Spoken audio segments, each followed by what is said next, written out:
आइए हम लोग सोचते हैं, बहुत ही बढ़िया क्वेश्चन क्या कह रहा है, निम्नलिखित चित्रों के अनुसार x तथा y का मान निकालना है। आने को हमें डायग्राम दे रखा है और इस डायग्राम में क्या बोल रहा है कि x और y का मान निकालना है। कैसे निकालेंगे? सबसे पहले हम यहाँ जानते हैं कहते हैं कि AOD ये क्या है, रेखा पर कौन है, चलिए यहाँ पे एंगल AOD एक क्या है, रेखा पर का कौन है, रेखा पर का कौन है, क्या है, रेखा पर का कौन है। और रेखा पर कौन कितना होता है, यानी AOD एक रेखा पर का कौन है, रेखा पर का कौन है। इसीलिए एंगल AOD और कितना होगा 180 डिग्री हो जाएगा। अब AOD अब यहाँ क्या लिख सकते हैं हम लोग, AOD को लिख सकते हैं कैसे, एंगल AOC कहते हैं, एंगल AOC आप बोल सकते हैं एंगल COD, एंगल COD बराबर हो गया 180 हो गया। इसीलिए अब यहाँ पे A और C मान कितना रखा है, 110 डिग्री रखा है और प्लस में यहाँ इसका मान कितना रखा है, x रखा है, x और आ जाएगा 180।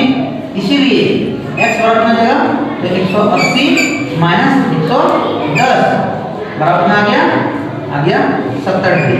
x बराबर आ गया, x बराबर आ गया, x मान कितना आ गया, ये मेरा आ गया 70 डिग्री। अब यहाँ y निकालना है, तो y कैसे निकालना है, यहाँ y कर रहा है।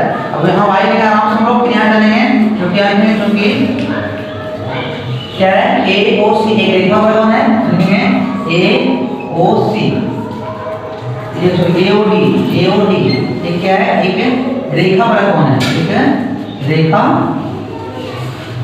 पर का कौन है, रेखा पर का कौन है, रेखा पर का कौन है। इसीलिए एंगल यहाँ पे होगा AOD बराबर कितना 180 डिग्री। आप इस A को क्या लिख सकते हो, AOB यानी एंगल AOB आप पर ध्यान से एंगल क्या थी, तो DOB यानी एंगल DOB बराबर कितना 180 डिग्री। अब इसका मान कितना रखा है, इसका यहाँ पे रखा है y, यानी y और यहाँ रखा है कितना, रखा है 60 बराबर कितना जाएगा 180। इसीलिए y बराबर चलेगा 180 माइनस 60 डायरेक्ट, इसलिए y कितना आ गया, तो आ गया 120 डिग्री। इस तरह से हमारा x निकल गया ना, x आ गया मेरा कितना डिग्री, तो 70 डिग्री और y कितना आ गया, तो आ गया 120 डिग्री। इस तरह से हम लोग डेरिवेटिव क्वेश्चन बनाते हैं। ठीक है, याद रखना है कहते हैं कि AOD क्या है, एक रेखा पर कौन है, इसलिए क्या होगा एंगल AO यानी AOD एक रेखा पर होगा, तो जोड़ निकालेंगे, ऐसे हम बनाएंगे। ठीक है, इस तरह से हमारा क्वेश्चन कंप्लीट